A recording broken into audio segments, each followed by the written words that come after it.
Hey everybody, welcome to the Overcomers Podcast. I am Kristen Brunius. I am so happy you are here today. We are so lucky to have Kimberly Christian come on from Texas, and I told her that she has the coolest name, and I hope someday she has the Kimberly Christian podcast because her name really epitomizes who she is, and I think you guys will get that. We talk a lot about mental health, how Satan loves to distort things, and you'll get it all in the episode. I really hope you walk away with some awesome tools in your toolbox. And speaking of tools in the toolbox, one of the things that we talk about a lot in here is how, as someone who, my career is supplementation and hooking people up with some high quality supplements, I really emphasize in there that they are not a magic bullet. They are a tool in the toolbox, but they are a tool that really helped me a lot, along with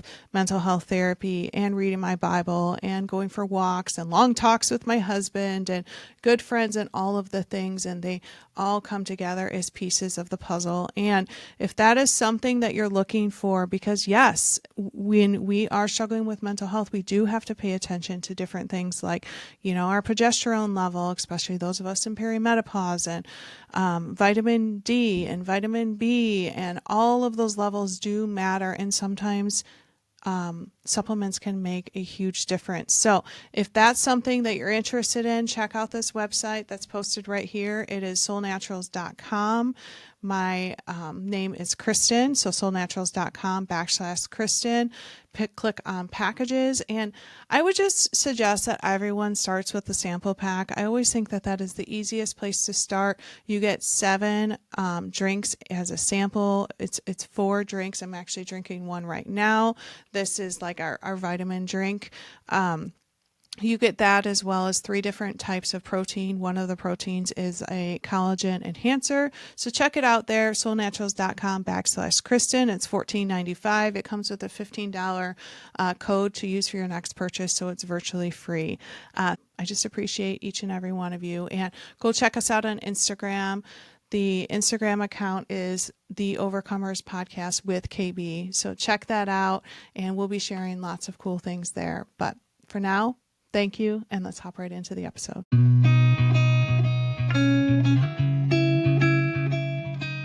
Hi, I'm Kristen Brunius, and this is the Overcomers Podcast. I am so excited for you to hear the stories of incredible people overcoming trials and turning them into triumphs. From everyday moms and dads to entrepreneurs to community leaders and beyond, you'll see how everyone has a story of overcoming, and those stories are what connect us all. Let's hop right in.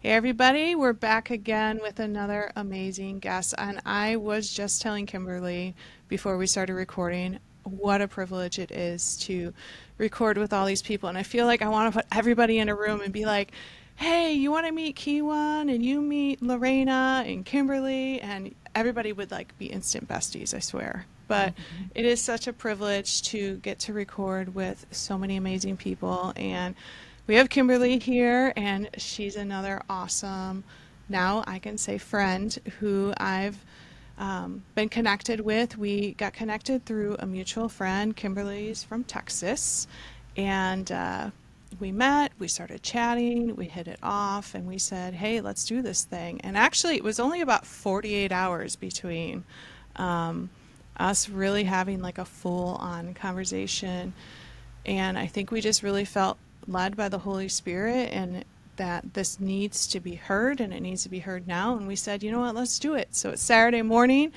This episode will actually come out on Wednesday, and I cannot wait for people to hear, for you guys to hear what Kimberly has to bring. So Kimberly, why don't we start just by a little bit of your background, and then we're going to go into, what are some of the things that Satan likes to do, especially in the area of mental health? So background as a social worker, you want to give us just like a little sneak peek into a little bit of what makes Kimberly Kimberly? Oh, I love that. I am so happy to be here, Kristen. This is going to be so exciting. So, background. So, I've been a social worker for about 17 years. I really fell into the field. I've talked about that on a lot of other episodes that I've been a part of. So, you guys can always go back and hear more about that. But it all points to God, because it's not something that I thought existed or something that I thought I could even do. But I'm grateful every day for it, and it's taught me a lot. I have a massive passion for bringing mental health and Christianity together. And I've Yes. always known that, but I really had no idea what God was going to do with it. Yes. Yes. And it was funny when she told me that. I had at the time of our conversation, I think maybe a day or two before, I had put up a Facebook post saying this a very similar thing about the wellness industry as what you were saying about the mental health industry, that one of my I don't want to call it a frustration, but maybe that's the right word, of the wellness industry is they're like, do the red light and do the foot detox and take the supplements and wear your weighted vest and get 10,000 steps a day and take your supplements and do this, that, and the other. But what they're missing is Jesus. And like, I want to scream it from the rooftops, you know? Yes. And you told me that you sort of had a similar experience as a social worker slash mental health expert. For years, for so many years. Yeah, that's one of the many things that we realized we had in common is coming at whatever our love, whatever our approach is, and realizing that yes, these things are helpful and useful, and they do bring help and even healing in some areas. But I know for me, what I noticed over and over and over is that it seemed so temporary. Not in that moment, of course, because the person that I had been treating, I worked in all levels of mental health for years before officially going into private practice and staying in private practice. Mm. I would see people that were at their lowest point, coming in with this desperation of, basically fix me. I don't know what's going on, but I need help and I can't keep living like this. And I've lost my job and I've lost my relationship and just awful things. And we would piece it back together, and I would teach them a lot of skills, and they were incredibly grateful and thankful. But many of those people would come back through Mm. months, even years later, because of what you just said. They were not believers, or if they were believers, I didn't have the capacity at that time working in that kind of secular part of our field to be able to show them how to integrate that. Right, right, And so they would still see it as this compartmentalization. I right. can go to church and I can get back in serving and all of those things, but my mental health has to be way over here. I'm not going to tell people that I was impatient for self-harm situations and or addiction or whatever it was. I'm not going to tell people those things. And so it just remained separate. And what I do know that I can look back now with complete clarity is that that always grieved me. Mm. I literally thought there was nothing I could do about it, because here I am in this field being told this is how you're supposed to treat people. You don't bring these two things together. But it just always grieved me, because for me, I was always seeing this connection. I was always seeing that whatever I was telling them reminded me of something, Right, not my faith. right. So when and how did you change that approach? Well, have you heard people say before, like, that they've had a 20-year success story? Because that's kind of how I see it. Tell me I, more. I want to hear this. Well, it was not just like overnight I just decided, oh, okay, well, I've had enough of this and I'm just going to scratch all of that. I'm going to do things my way. It was over and over and over in different capacities, I represent a lot of stories. After Mm. 17 years of treating people, I have a lot of stories in my mind and in my heart of what I've helped people walk through. And it's just been like collecting, you Right. know? And I guess I got to the point, which a lot of people I know can relate to, during COVID. Mm. A lot of things were going on then. Some of it related to COVID. My husband and I did get really sick, but some of it had nothing to do with that. It was just the job that I had at that time. But God did some absolutely miraculous things in a very short time, because that's the God we serve. His timeline, our timeline, not on the same page, which I'm grateful for that. And in a very short time, he brought us out of that illness. And my husband decided to take on a brand new job. I left my job where I was a director of therapy for years, had kind of built up that part of the company, to just scratch it and start all over. Just to go back into private practice, and most importantly, to do things the way that I felt God was really saying, you know what therapy is supposed to look like? It's supposed to look like me. Yeah. It's Yeah. supposed to look like me serving people. And I mean, I tell you, a leap of faith. This was a Oh, really good job I left. And I was going to leave that for seriously the unknown in the virtual world that I had never done before. yeah. Yeah, those decisions are so scary. And there was a couple things that popped in my mind as you were talking. First, I was thinking to myself, boy, am I lucky that I had the opportunity to have Christian therapists who would sit and pray with me, because I don't count that as by chance, because that's what I needed at that time. And I, hearing you say that, I realize how blessed I am that I was able to find someone who was pretty much you. Um, but also, I was thinking about, when I interview people, there's a lot of people who have that like transformational moment where it's like someone who's addicted to heroin and all of a sudden is like, I'm done. And they're done, and then they never go back to it again. Or they lay on their face and they pray. And I'm thinking of Matthew Fry, which was a previous episode. He pretty much was like, God, I'm done. And just the craving was gone. Or, and those are just examples of addiction, but even just in other stories that I've read or heard where they just have like this instant transformative moment. But for me, I'm so much like you, where I compared it to like, carving the statue of David, where it was like, okay, we're doing little, like 1,000 little cuts.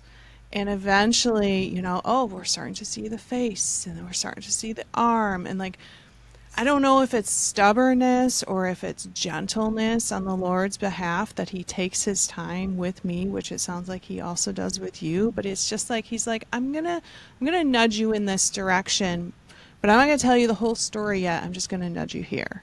And then I listen. And then I'm gonna nudge you here. And then I listen. So it sounds a lot that you're a lot like that too. 100%. Oh, Yeah. 100%. Because it was about, for me, it was about really learning obedience, like Hmm. blind obedience. It was learning about what faith really looks like. When you can't see the next step in the staircase. It was experience was a huge thing, because what I didn't mention about this part of my story is that so much of this vision that I was seeing, that I was going to do something really big. I have no idea what that even meant. I still don't know what that means, but I know that in my mid 20s, so right when I was starting graduate school, I had this really strong feeling that I was going to do something really big for him. Mm. And then when I got married and I took on the last name of Christian, all of a sudden that came together too, which is what you and I were talking about before. Yeah. He spoke to me very clearly in a way I had not known before, and was saying to me, you need this last name. It's not just that you like this and that you prayed for a Christian man. Like, I need you to have this last name. And it was just like, what? And I had to hang on to that for literally 20 years, not knowing what that really meant until last year. I launched the Christian Method, which is my Ah. online course. And it was like I was seeing something that was spoken to me 20 years ago and seeing, I see a glimpse of this. Hmm. But just like you were saying, like the kindness of God, the patience of God, I had so much zest early in my career of like, oh, I just am such an encourager, and I just love people, and I show so much mercy, and I know how to help people. But I was like 25, 26 when all that was kind of starting in the field. And I know this now because I'm certainly not that age anymore. It would be harder for people to really put their faith and trust in someone that literally just walked off the graduate stage. Hmm. But now I can say I have almost 20 years of experience, excuse me, in treating people and being a believer much longer than that God knew I needed that. I didn't. I was like, you tell me something and I'm ready to run the race. Let's go. Really? But Yeah. it was so not what he wanted me to see was that, and you were saying this before, if he told me the whole thing, I Hmm. don't know what I would have done with that. Like, would I Yeah. have freaked out? Would I have, tried to run way too fast and jump into something that I wasn't ready for or invest in something I wasn't ready for? I mean, I'm just glad I don't have to know that. I know. And I just had someone who's I feel like I use the word mentor lightly. And when I say mentor, like these are usually women in my life who have gone before me or speak wisdom into me. And Hmm. so I have a lot of mentors. And she said to me recently, she said, Kristen, obedience to the Lord is waking up every day and saying, what do you want me to do? Yes. And oh, I have realized how controlling I am the last few years. Anxiety is typically control, like you want to know. And so if you don't have control, you get all anxious. And I have a pretty severe history with anxiety. And learning to follow that and go to bed and wake up and say, Lord, how do you want me to handle this today? Do Hmm. you want me to, you know, approach this? Do you want me to be quiet? Do you want me to work on this project? Do you want me to, like, Lord, what do you want me to do every single day? And also the other phrase that I've really been loving lately is, I don't need to know that today. I don't need to decide that today, you know? And And I'm just I don't need to make a decision on that today. I'm gonna just go ahead and pray and I'm gonna leave it at the Lord. And so I think you and I are a lot alike in that yes, way. Yeah. absolutely. Yeah, that is such a mindful approach. And I was talking about this recently in a different interview that I was doing that a lot of Christians hear that kind of approach or that word and they just, there's a little bit of panic that comes on of like mindfulness, that doesn't sound very Christian like. I disagree with that. I think that's 100% something Jesus modeled. And Yeah. it's very, very appropriate for us to look at it in terms of today. What do I need to do today? Mm-hmm. It's like seek first the kingdom of God and his righteousness, and all of these things will be added to you. So the first thing he's asking is that we're always coming to him. Yes. What do you want? I mean, I have my own thoughts and my agenda, but I'm a human. I'm so imperfect, and I don't carry the weight of the world on my shoulders. I have a very tiny view of my little world and my little family, but he's over everything. And Right. so submitting to that, it's always better.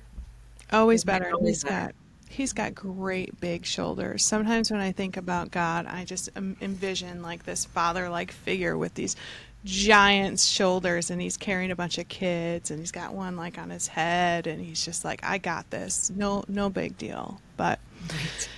and I think that that kind of leads into the first topic that I feel like I learned a lot from you in the time that we were together. And that was when we were talking about distortions. Mhm. And for all my years in the mental health world, through my journey trying to help other people and going to therapy and stuff myself, I don't feel like I ever really heard it described so clearly. So, for our listeners, let's talk about distortions and the connection to mental health for a while. Does that sound good?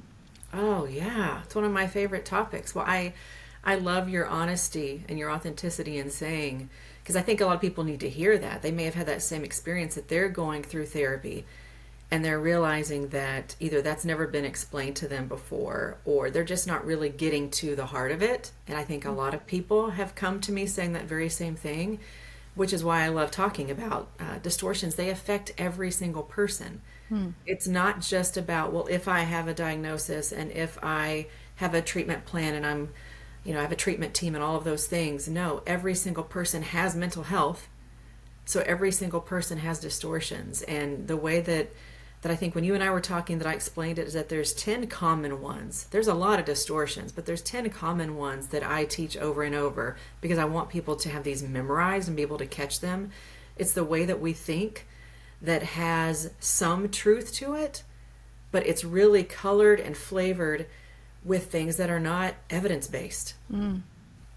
And immediately upon hearing that, doesn't that sound like Satan? Yes. right? Yes. It's So, manipulative and half truths, right? right, right. And if we don't understand what it means to think in terms of where are my defaults for distorted thinking, how do I dispute that? Even going back a step further and saying, I need to normalize the fact that this happens to everybody. And Mm. this is going to continue to happen to me. This does not mean something's wrong with me. It actually means you're a human being, Yeah. right? And even to add to that, we know that Jesus during his time on earth, fully God and fully human. And although he didn't experience distortions at all, he was perfect in every possible way. He did show us what it means to be impacted by the enemy attempting that. Mm. Right? So Jesus in the wilderness after his baptism, and he's very vulnerable, which is one of the top techniques that Satan uses, is let me catch this person when they're alone, when they're isolated, when they're weak, when they're vulnerable, and then let me try to plant something that they're going to see as, oh, this is better. This is the shiny fruit, right? Like in the garden. So he started at the very beginning, of the world as we know it, creation, and he does that with every single person. So we have got to be really, really good at being able to ground ourselves in truth, in God's truth, so that when we do find something that just doesn't feel right, or maybe it's leading us in a way that we don't have peace about, we can stop, be mindful, like we were talking about, which means we're shutting everything off. It doesn't mean anything, new agey or anything like that. That's incorrect. It means that you're just sitting there thinking, okay, what's really going on here? What do I know to be true? Because he's going to take something that has some truth, like you made a bad decision. That sounds like every day in my life. What about you? Right? We all make bad decisions every day, but he can take that and start to manipulate it and twist it in our mind to sound like, but you always make bad decisions. Ah, yes. You Yes. mess everything up that you try, or you don't complete anything that you do. And all of a sudden we have a hard time negating that, because we're like, well, I mean, yeah, kind of. Yeah, I don't always finish things. And I have good intentions, but people do get mad at me, and I do make mistakes. And you see how quickly that can start to like avalanche and domino effect over, and then all of a sudden something that seems so simple, we get to a place of, and no one knows this is going on. That's the tricky part. That's the evil part. Mm-hmm. Is like, think about yourself as a mom, and myself as a mom. All of this internal stuff is going on, and the world around us is still happening, but in our minds we've gone to a place in about 60 to 90 seconds that seems like, I'm a complete failure. Of course these kids don't like me. Of course they're going to disobey me. I don't even model things right. And it's because of one bad decision. That's what I want people to hear. One bad decision that I was aware of, that Satan used to say, yeah, you do that.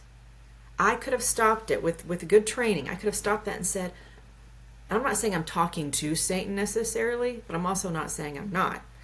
I'm just talking out loud. My words have power. And so I would say, I do make bad decisions, but that was one. And I make a lot of really good decisions.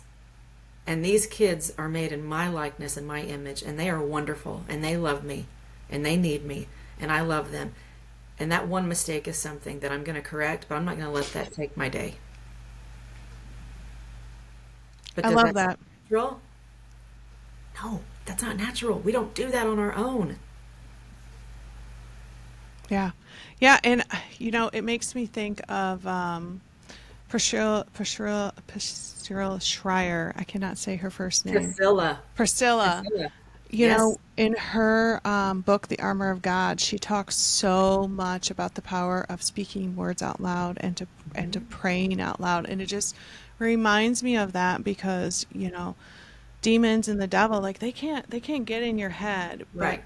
they'll watch your patterns. They'll see everything that you have done since the day you were born. They know your weaknesses. They know your insecurities, your doubts, and they know whatever you say. And so it's almost like you're telling the bully in the room to just be Right. quiet. Just be quiet. I made a bad decision, but I make lots of good ones. Like, go away in the name of Jesus, you Yes. know? Well, it's funny you say that because when I'm describing this to people, especially to believers, because that's primarily my audience now, is I talk about the movie she was in, The War Room. Oh yeah.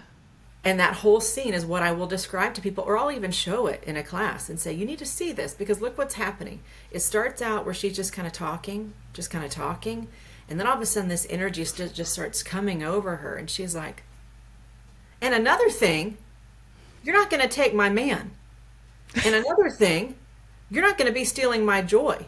And she just goes outside, and she's like covering the whole house and the whole room, and she's talking about who she is. She's claiming her identity back. Yeah. And it's a wonderful moment because everything changes in that moment. Like in the movie, that was a pivotal time. Right. Right. Man, that book, Fervent, the movie War Room, The Armor of God. I read The Armor of God about 2017, 18, somewhere in there. And it just changed my life forever. I think that's when I finally truly took Jesus into my heart. I think I had, just like the statue of David, I had Jesus in my heart, but he was chipping and chipping and chipping. But he really wanted that intense relationship with me, but I just didn't know how. And that book really opened my eyes to it. And it makes me think, and this has maybe something to do with mental health or maybe not, but I wish that people realize that those things are real, that angels and demons are real, and demons watch what you do. And when you start messing in the new age and tarot cards and psychics and stuff like that, they know things about you because they have watched you your whole life. Right. And there's Yeah. patterns that are common to humans, Yes. right? Yeah. That's one thing that someone explained to me that I thought that makes a lot of sense. They've watched just the human race Yeah. and know just certain things that we can all, fall prey to. 100%. And you think that you're not a routine person until you have a dog. And I say this because, like, I wake up in the morning, I make my coffee, I sit down and I do my devotions, and then I usually drink 2 cups of coffee in the morning, and then I go upstairs and change my clothes, and that's when I usually take my dogs for a walk. Well, it didn't take them long to be waiting outside my bedroom door because they knew as soon as I was done with my second cup of coffee and walked upstairs that I was going to take them for a walk. And so you think that you're not routine, but then when you have kids or you have animals who are like, you always do that. And you're like, no, I don't. You do. We Yes. do have patterns that we follow, that when this person says this to me and I go home anxious, that's a pattern. Right. So, or anyway, that's a whole other tangent. But But it's important to mental health, I will say that, yeah. because as a professional, that's something that we talk with people a lot about is having a routine and how much comfort and safety you can find, that predictability and that other layer that you're talking about of being observed Yes. and being targeted. You see how that's also like a manipulative, distorted way, because here we have someone like me saying, make sure you stick to your routine of what you eat and what you drink and getting activity and having social time and and having community and all those things. But yet that's the very thing that the enemy is also paying attention to. Right. So you just have to be very careful about when you're participating in that routine or you get out of that routine, probably even more importantly, that you are realizing that routine has purpose. Yes. Yeah. I would agree. Thank you for connecting Kristen's tangent to the topic because I do tend to go off. Always, always. I love doing that. So let's go back to distortion. So you mentioned that you have a list of 10. Did you want to list them off? Did you want to highlight a few? Um, I can probably highlight a few. I think it okay. might be boring if people heard me listing all 10 of them. I I mean, I don't think do. it'd be boring, but I want you to do what would be comfortable with you. Yeah. Because I have my favorites. I have my Okay. favorites that I know really connect with our faith very easily and show a very deep dive into it rather quickly. Like when you were talking about reading the book, The Armor of God, and saying, I think that might have been like when I really truly took my faith seriously and really invited Jesus into my heart. To me, what I hear is he became Lord and Savior. Yeah. Right? And that's different. People that are believers understand that that's a different submission that you're giving him. And what I think about with that, and this is what's going to probably stumble a lot of people, is the distortion that's referred to as all or nothing thinking or black or white thinking. It's the exact same thing. It's exactly what it sounds like. It means that you're thinking in extremes, and you have a really difficult time finding the gray area, as clinicians we call it. But I would also break it down and say it's basically the difference between but and. Oh, I like that. Right? So at first, when you hear that first hear or first glance, you don't think, well, what does that have to do with my faith? And I pause because it's like, wow, this is just so deep. A lot of people, okay, I'll say this, a lot of people, when you start talking about heaven and hell and things like that, it's super important to talk about, but I think people just get kind of weirded out by it, but it's the truth. Realizing that many people, much like the demons, like we just talked about, believe in God. They believe in God, they acknowledge God, they respond to his name. But it's a whole different thing to realize that what it takes to actually be saved, what you're giving up, your own will, your own desires, your own ability to save yourself. And so I guess what I'm saying there is you don't want to find yourself in the category of, well, I believe in God. Okay, well, I'd say about 90 something, is that probably accurate? I looked this up recently. Probably between 80 and 90% of people do. They acknowledge God, right? But acknowledging him and being able to say who he is and who he is in your life is very, very different. That's powerful. People need to hear that. Yeah. Because looking at, and this took me a long time to really piece it together and also have the confidence and the boldness to want to talk about it. Realizing that the distortion was making it make more sense to me. Does that make sense? Like I was seeing it through this lens of, in some way, in some areas of our faith, we have to be black or white. There is one God. We have a monotheistic religion, right? We have 3 in 1. We have one God. There's many things, many doctrinal views that are like this. You have to see it this way, but there's a lot of things that you also have to be able to see the gray area. And what I say when I'm saying that, it means that you're able to say it's not just this or this. It's bringing together the and of. Let me think of a good example here. And if you have questions as I'm, going through this, then stop me, because that might even be easier if I'm responding to what you're thinking and what you're hearing as I'm saying this. So I think what I'm hearing you say is that we don't have to be black or white, but we also don't have to be gray. That there are things that are black and white, such as there is only one God. And we can be black and white in that even the demons and Satan himself believe in God. But there are gray areas. Yeah, but it does not mean, when we think gray, sometimes we hear that as, oh, that means it's like muddied. Right. That's not at all what I'm saying. What I'm talking about is, because I've often said that Jesus brought the gray concept into our world. He brought completion. He brought completion.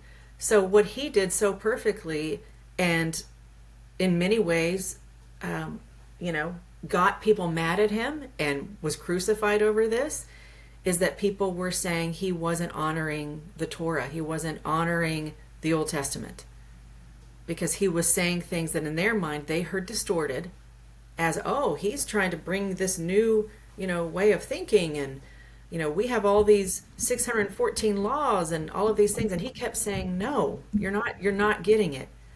I'm saying I'm bringing a new way, a new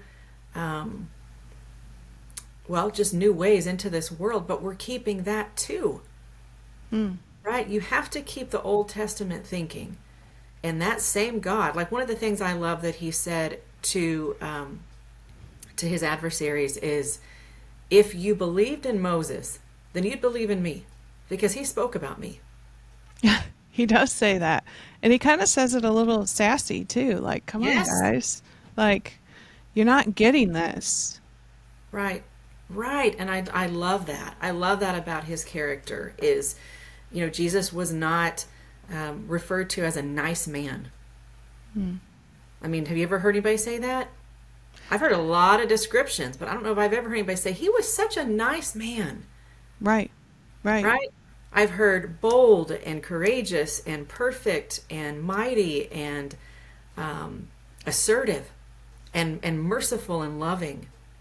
But nice is a very different thing. He didn't let people run him over. He definitely did not let them blaspheme the word of God. And he used it consistently to dispute. Well, and I'm kind of chuckling in my head because that's one of the arguments that the secular world makes about Christians is like, you're supposed to be loving and you're supposed to be nice and you're supposed to accept me no matter what I do. Right. And I'm not saying that we don't try to be loving and we try to be kind and we try to meet people where they're at and, I don't want to use the word accept because I don't think that's right either, but it is funny that you're making the connection that like, no, Jesus wasn't exactly the nicest guy on the planet. He was bold. That wasn't his aim. No. He wasn't here to be, nice and win a bunch of friends. Right? He was waging war, basically. Right. I came here to make things right. And so just, that bridge of this is true and this is true. I think this is, like I said, this is a really deep concept that I spend many, many modules in my program talking about. So that's why I'm trying to get my brain to like sink this in. Is people will want to claim things like one side of what they hear. So like the part that could be true is,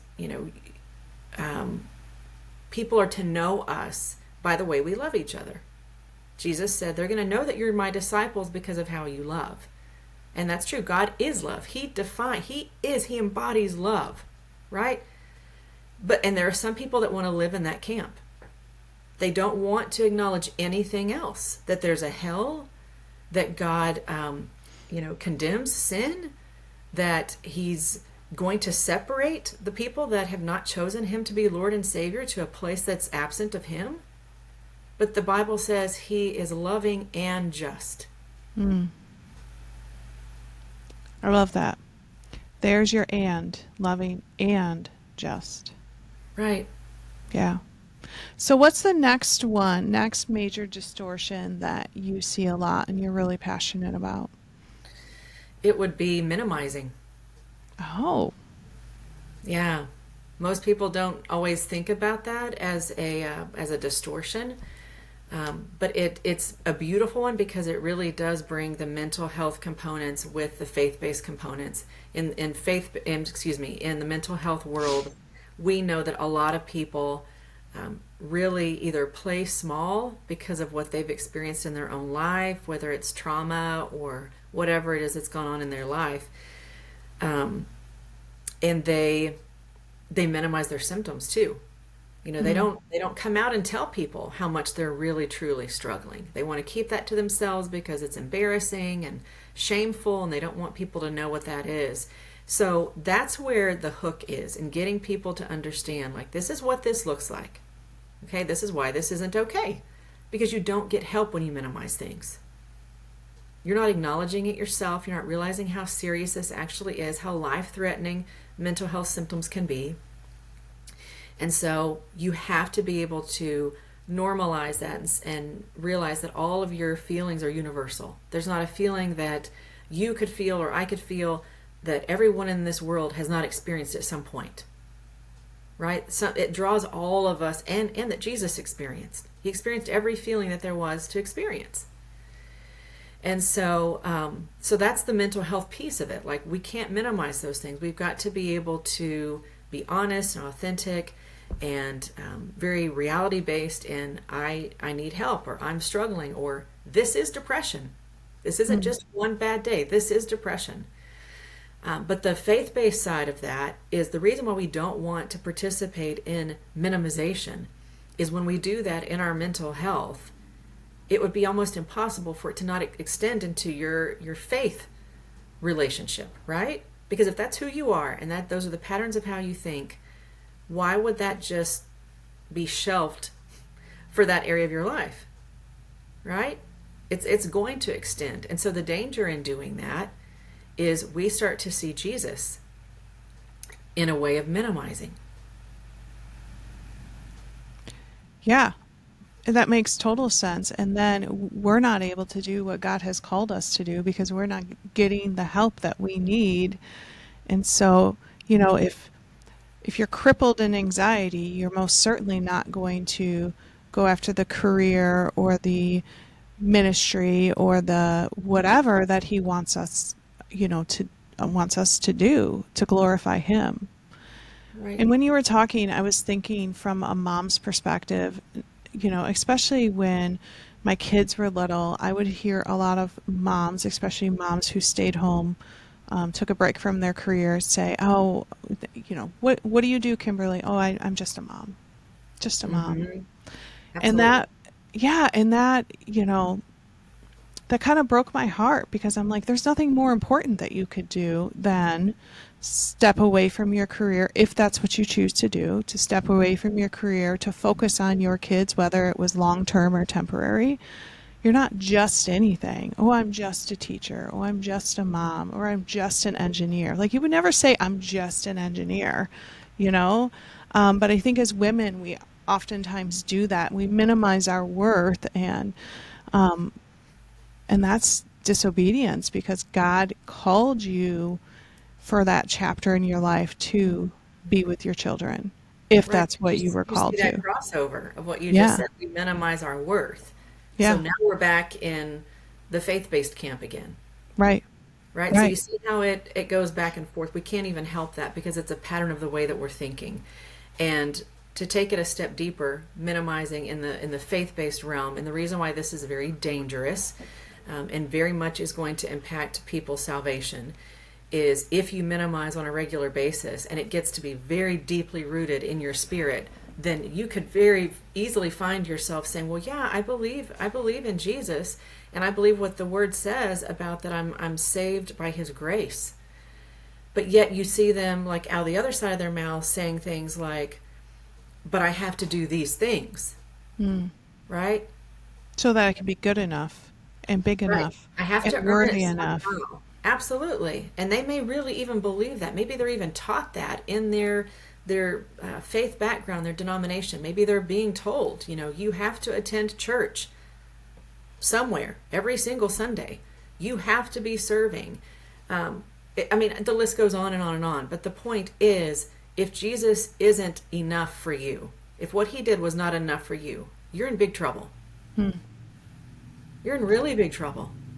Yeah, Because there is no I believe in Jesus and I've got to check all of these marks, right? yeah, The more you understand the life he lived and what he did for us and how he chose that, he 100% could have walked another way, knowing that they were coming for him, and said, well, we're going to take a hard right.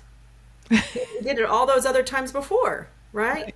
He absolutely was like, my betrayer is coming. And we need to realize that. He knew what he was doing. He knew he was the only one that could do it. He is enough. And it means that we're not. So it goes against what the world says. But you see how minimizing has grave impact if we don't catch that and say, I will never minimize Jesus. Yeah. I'm going to ponder that one for a while. I know. Um, yeah. All right, let's do one more. What's another distortion that you really like talking about and you see a lot? Should statements. Oh, I feel like I need this whole list. I We know might it have, feels like a teaser. I know. But remember, I have a whole course that goes into 4.5 months worth of all of this information. yeah. Should statements, like I said earlier, they affect every single person. And what I really love about talking about this is it's one word. It's literally one word that has that kind of power. Because anytime we are saying, I should have done that, I should have been there, I should have remembered, whatever it is, it's like we are saying, here's the bar, okay, here's my expectation, and here's little me down here. I didn't make it. And so what's in between this, what's going to fill that gap is shame. Right? I told myself I should have all of these things. I didn't. So now what I think about myself is I'm bad. I'm a bad mom. I'm a bad friend. I'm a bad employee. I'm not as successful as I should have been. Yep. I'm not as pretty as I should be. I'm not as youthful as I should be. I'm not as active as I should be. And the distortion is actually quite simple. But the first thing we have to do is really understand how much that's affecting our lives. So I will ask people often to take like a should inventory just for a few days. You know, focus on that one word and try to catch yourself. How often do you actually say that? Because most people, when they first hear it, they'll say, I don't think I really do that. And of course, I know they already do because I've been listening to them talk. But I'll say, take a few days and just pay attention. And maybe even ask someone in your family, you know, would you please point out to me if you hear me say this word? I'm doing this experiment. And of course, they'll come back like, I do it a lot. You know, I'm like, that's okay. I'm here to help you. But it's now this cognitive restructuring that takes place of taking that word out, like a conditioning, right? Every time I catch myself saying that word, I'm going to replace it with, it would have been nice. Yeah, it would have been That feels nice. different, right? Because if I say, I should have remembered my cousin's birthday, can you feel that, like as I'm saying that, what that feels like in your body? Oh, it hurts. It's like, yeah, she always remembers mine. I should have remembered her birthday. But if I said, it would have been nice. It would have been nice if I remembered her birthday on the actual day. But you see the dot, dot, dot that I'm following? Right. My critical thinking says, Kimberly, don't you love when you get to celebrate your birthday longer than the actual day? And I'm going, yeah, I do. And then I'm like, well, then take her out next weekend. Yeah. Right? This is And now I making feel me. hopeful. Oh, sorry, go ahead. No, go ahead. I was just going to say, this is making me think, and I don't know if this is another one of the distortions or not, but this is making me think of the I'm sorries. You know? Completely. Like, oh, I'm so sorry. I'm so sorry. Oh, I'm so sorry. I'm so sorry. You know, and we all know those people who are constantly apologizing just even for their existence. And Yes. it feels very similar. It is. And you know what? It's funny you say that. That's actually another distortion. Oh, Projection and blame is where you find that. Because projection means that you're putting, you know, the fault or the blame on someone else. And the blame means it can go both ways. It can mean that you're doing that, but it can also mean that you're absorbing it. You're used to, if something goes wrong, your immediate thought is, well, what did I do? How did I let that happen?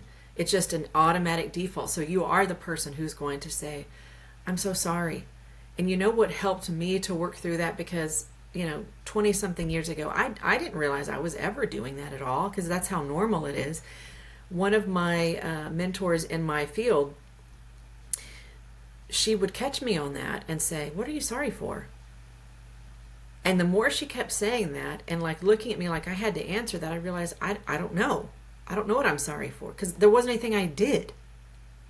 So again, it was that conditioning, knowing that you do it, catching how often it happens, and then working to replace that. What would I say instead? Right? Because it never ever works to just say, stop thinking that way, Kristen. right, right. Like that's not healthy. Just stop thinking that. Just push that away. And that's what a lot of therapists I think have done. And I say that because their patients come find me later and say, I've never done CBT like this before. I've never done this kind of work. And it's because what I'm telling them is your brain is so smart. God is so unbelievably brilliant in everything that he did and created that we don't just believe, if I were to say, instead of telling myself I'm a horrible mom, I'm going to now tell myself I'm the best mom. I'm the best mom of any mom I've ever met. That's not going to work. You see, I have to be really mindful. I have to be very specific and say, I'm the best mom for my children. Mm-hmm. God gave them to me. And I'm the one who's going to steward their lives from a female perspective. Right? Yeah. I have to replace it with something that's like, I can't dispute that. That's a fact. Yeah. Yeah. Yeah. And one of the best examples of the I'm sorry's that I ever heard, and I am notorious. I have a girlfriend.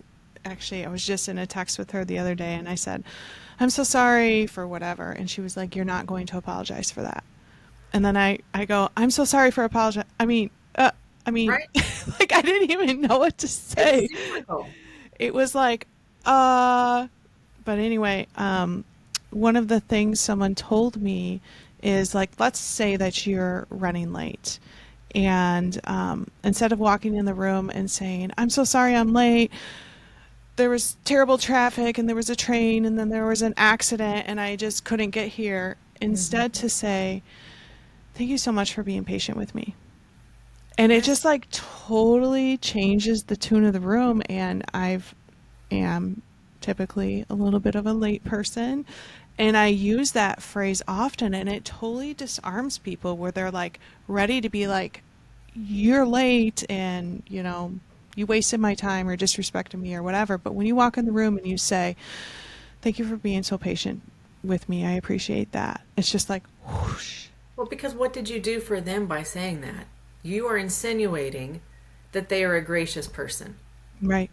You're insinuating that you're thinking the very best of them. And you're right, it completely changes the way they view it, but think about also how you feel. When you say, I'm sorry, you're already going into it feeling insecure, Yeah. embarrassed. But if you say, thank you for being so patient with me, it's like you just leveled the situation. Your time is valuable. My time is valuable. I don't owe you an explanation. I'm not going to tell you about every single thing that's happening in my life unless we're close enough to do that. So let's just get to it. Yeah, let's not waste the time on excuses. And in a similar way, if you're in an argument with your husband or something and you blow up, return back to them. I think you should say you're sorry, but also say, thank you for being willing to listen to me when I had an outburst. And he's like, you're thanking me for listening to me, or thank you for being someone I'm comfortable enough to act like that, or to, you know what I'm saying? It Oh, just yeah. changes. So anyway, I am a work in progress. That is definitely one of my weak points. I apologize pretty much for breathing. So, But you're working on it. I can certainly tell. I love yes, that. yes, I am. Well, I'm excited to hear about the other 10. I think I'm going to have to check out your course, and I think a lot of the people who are listening are going to be like, "That's not fair. She only gave us 4." But when we were chatting, the other thing that just really, really struck me that I wanted to chat about was just like the whole idea. I guess I would use the word holistic Mm-hmm. life. I think the word that you use is puzzle in the Christian method. So I'll just let you explain a little bit of that, because I would probably not be able to say it as well as you. So go ahead and take it over. Well, so what I refer to that model as, and again, this was taught to me many years ago, but I just have continued to borrow it, is the 4 areas of psychological consciousness. Okay. And so it sounds so fancy and just so like, oh well, what is this we're about to learn? But it's thoughts, feelings, choices, and your physical body. All right. And it's just looking at it from that perspective of there's these 4 puzzle pieces that are all connected. And when I start teaching that, I mean, there's a lot of layers to this. But when I start teaching that to people, the very first thing that I want them to get is it doesn't matter. It's an awareness piece. So it doesn't matter whether you think that you're someone who's really aware of your thoughts or your feelings or your choices or your body. You always have a place to start from in order to capture all the others, because they all impact each other. So the majority of people are going to say that they are feelings oriented. They know how they feel before they know what they think or what kind of choice they're going to make or what their body is saying about it. But our goal is to be much more balanced. Right. Like if you can see a pie graph, that all of the pieces are very, very equal. That's what we're going for. Right. Right. It takes a long time to get there, but no matter where you're starting, if you are consistently realizing, like you talked about having a history of anxiety, I certainly have a history of anxiety. I still deal with it every day. Sometimes starting with, okay, how am I feeling? I'm feeling anxious. This is what anxiety feels like for me. Okay, great place to start. But if I'm trying to overcome that and be successful and understand that better, have a victory, I'm going to ask myself, what kind of thoughts have I been having? Because here's the psychological piece that we're taught, that is true, that is absolutely God inspired, is that our thoughts always lead to our feelings. Right. There's never a feeling you're going to have that a thought didn't bring you to first. But the difference is, like I said, most people are going to say they understand and they're aware of their feelings first. They don't know that they have 60 to 80,000 thoughts a day. They don't know what the thoughts are in their mind. That's part of the exercise. But if you take the time and you just really sit there in that space, it definitely takes time. But you will realize you might have a thought on a consistent basis that sounds like, I'm not enough. I'm not good enough. I'm not smart enough. I don't measure up. I'm not like other people. My pictures on Instagram aren't as good as other people's. My posts aren't getting as many likes, any of those things. And that is creating kind of that scarcity mentality. And we can at least see outside of the biochemical side of mental health, we can see, well, here's where I'm participating. I am causing this anxiety because my thoughts most days are constantly in a comparison mode. But I have to catch those thoughts. I have to understand, I tell myself this. It causes this feeling. It causes this behavior. And then my body tends to feel tight. I get headaches. I can't swallow very well. Maybe my hands are sweating. Right? Whatever it is, there's anything that, you're an expert on this, your body is always communicating so many things. And a lot of times it's communicating something that's going on up here that we need to address. It's not just take a pill, take a supplement, do this thing. Sometimes it's that and. See, there's the all or nothing. Sometimes it's this and I need to focus on, what do I tell myself? If I'm telling myself that I'm not enough and I'm not disputing that, that's going to not feel good. That's going to cause me to feel insecure. That's going to cause me to either avoid or hustle, to try to earn my way. And then I might have more of the symptoms of anxiety. Right. It all starts with what's right here. So first of that, so you said that there's 4 pieces, because you guys, I'm learning right along with you. So number 1 is thoughts, and then what's the second piece of Feeling. it? The feeling. Okay. And then number 3, Choices. And 4, Physical body. Yeah, because like in my brain, since I've been working on this so long, it just all comes together, right? Because I just have looked at things from this holistic perspective for so long that I know that anxiety starts with what I'm thinking, and then it develops into a feeling, and then I start to feel it in my stomach, and then my heart starts to race, and then you end up crashing later because you've worked so hard. Absolutely. And I don't any longer separate them into 4 different categories, but I know so many people who do. And as we were talking about earlier, being in the supplement industry, I want to help people so badly, and I try my hardest, but it is not ever going to be a magic pill. This right here, it is super calming, but it's going to aid my body to calm down, but I also have to work on my thoughts. And I also have to pray over it. And I also maybe have to go for a walk or talk to my husband or, change my scenery. It's a lot of other things. It's like what you were saying with that distorted thinking, the but and. Yes. So, um, Yes.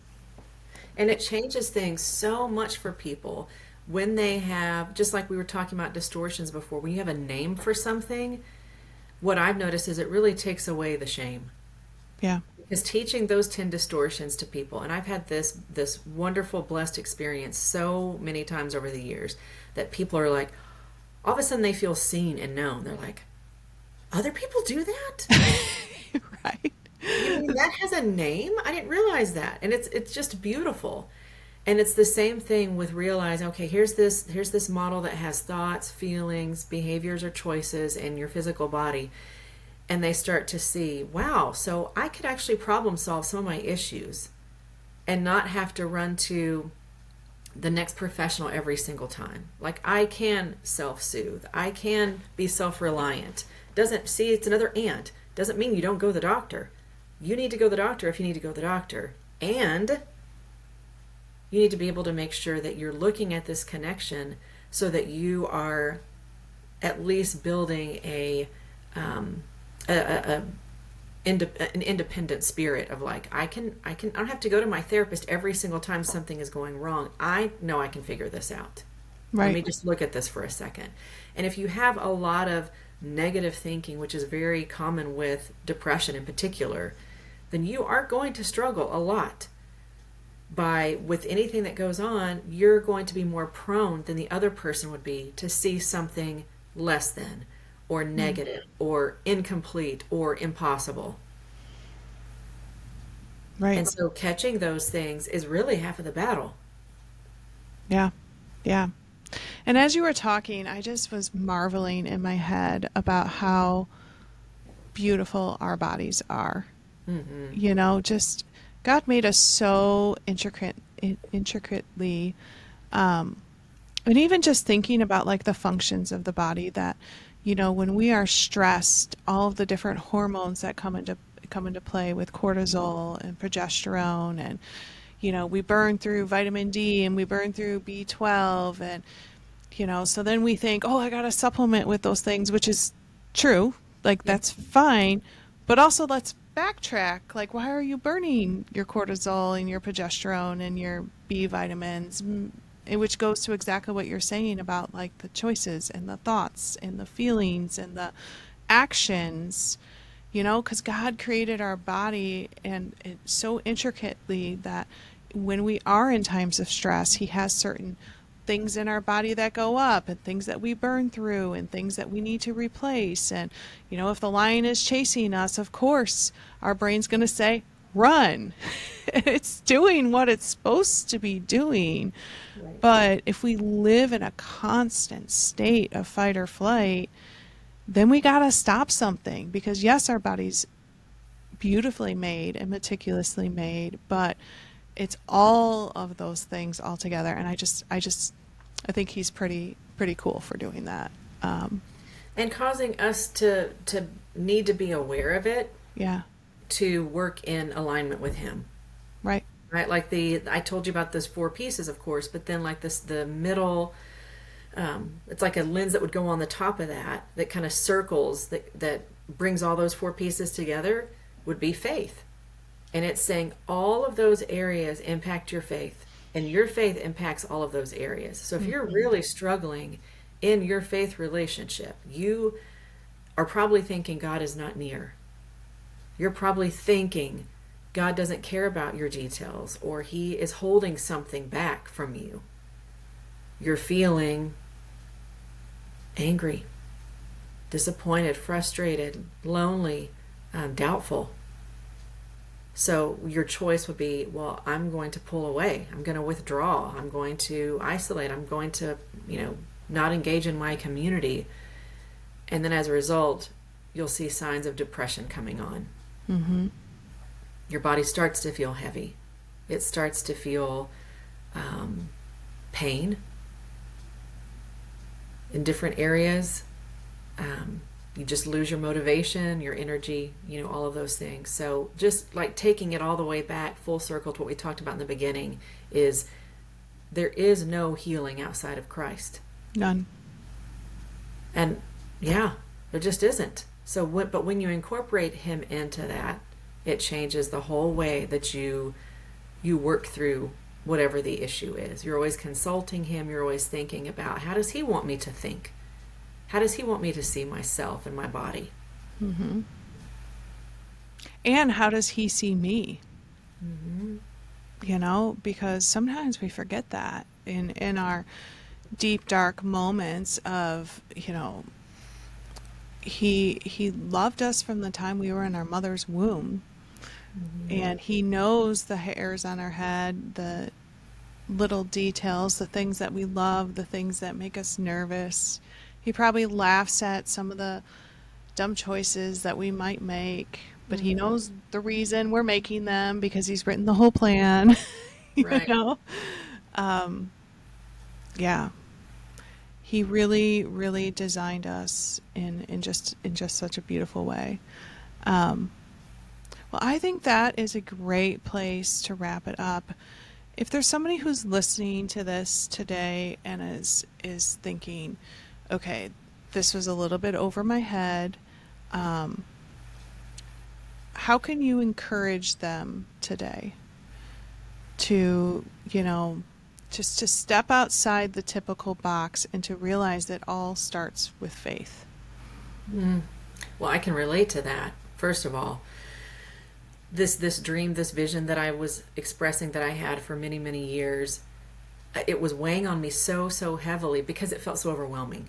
And I, like I said, I wasn't hearing these specific steps that God wanted me to do. And the still small voice came and just was saying, just start somewhere. Right. Doing something feels way better than doing nothing. And I knew what the doing nothing felt like, at least in that part of my life. I mean, I was still blowing and going in every area of my life, but this dream, this thing that I wanted to keep or start getting in motion, but I didn't have all the pieces yet, felt so overwhelming. And God literally just said, that starting somewhere, start doing something feels better than doing nothing.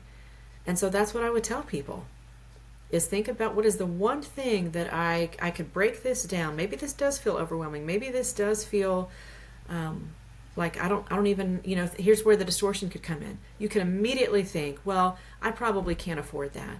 I probably can't work with that person. I mean, she lives in Texas. Right. Don't make assumptions. Here's another freebie, people. Assumptions is another distortion. Don't make assumptions. Just start asking curious questions. I offer a free assessment for anybody who's just wanting to know, what is this about? I've heard you talk about this course. What is it like? Would I even be appropriate for it? I've assessed all levels of care. I promise you're not going to walk out of it and not have something. If you're not appropriate for what I could do for you, I'll find something for you. Right. But just take that next step. Don't think about the whole piece. Don't think about how long it's going to take in your life, or do I have time for this? That's where the enemy is going to try to talk you out of something that could be very life-changing. I think that's a great place for anybody to start. Well, Kimberly Christian, it has been a pleasure. Likewise. Thank you.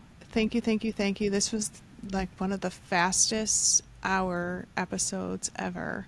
I know. I just looked up and I was like, oh, we're already at an hour. So just appreciate you, and I hope people connect with you. Where can they find you on social media? Kimberly Christian LCSW is my handle for a lot of things, like Instagram. I have a community Facebook group that's Belief-Based Healing Hub. I have a YouTube channel that's Kimberly Christian LCSW, and that's also my website. My website is a great resource for reaching out to me directly, looking at my course, reading testimonials of what people say, and that's www.kimberlychristianlcsw.com. Perfect. All right. Thanks, Thank you, Kristen. guys. Have a great week. Bye.